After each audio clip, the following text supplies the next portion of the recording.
आज राष्ट्र की प्रगति के लिए राष्ट्रीय एकता और अखंडता पर अपने विचार प्रस्तुत करना चाहती हूँ।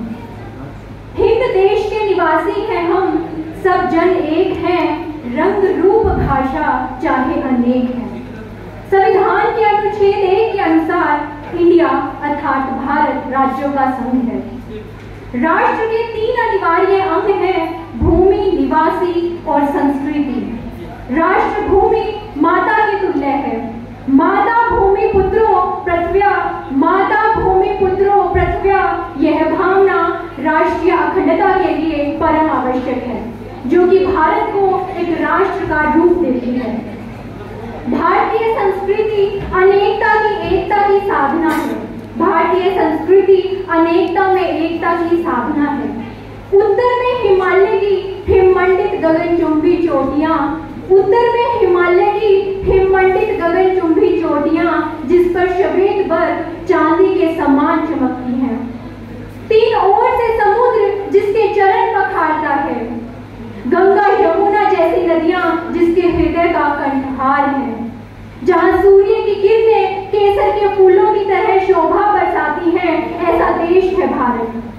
राष्ट्रीय एकता का अर्थ है भारतीय के रूप में हमारी पहचान। राष्ट्रीय अखंडता का अर्थ है राष्ट्र की भूमि के हर भाग की सुरक्षा करना। प्रस्तावना कहती है राष्ट्रीय एकता और अखंडता के लिए बंधुत्व का होना जरूरी है।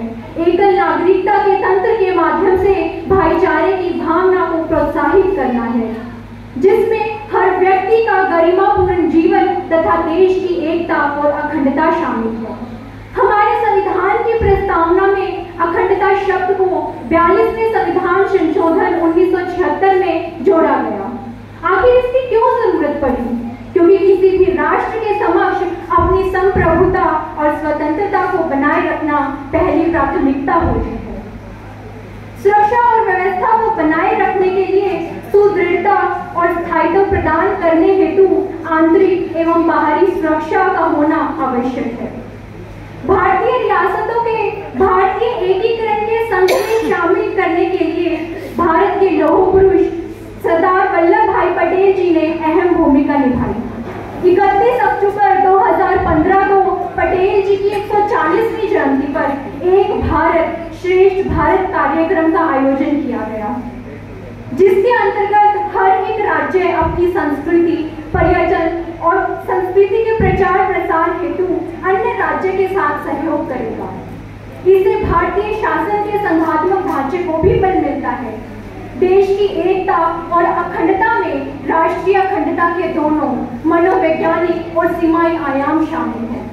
इससे भारतीय संघ की कभी न बदली जा सकने वाली प्रकृति परिलक्षित होती है, जिसका उद्देश्य सांप्रदायिक, भाषावाद, अक्षेत्रवाद, जातिवाद इत्यादि को समाप्त करना है।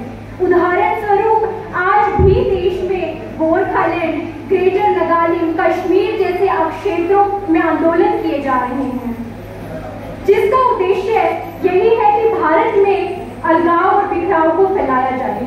किंतु इस उपलक्ष्य में मैं हिंदी के कहानीकार सुदर्शन जी द्वारा लिखित एक लाइन बोलना चाहूंगी। ओस से तो चिड़िया भी नहीं भीगती, ओस से तो चिड़िया भी नहीं भीगती, किंतु मेघ से हाथी भीग जाता है। अर्थात अलगाव या बिखराव राष्ट्रीय एकता और अखंडता को कमजोर बनाता है, जबकि शक्ति इसे मजबूत बनाती है।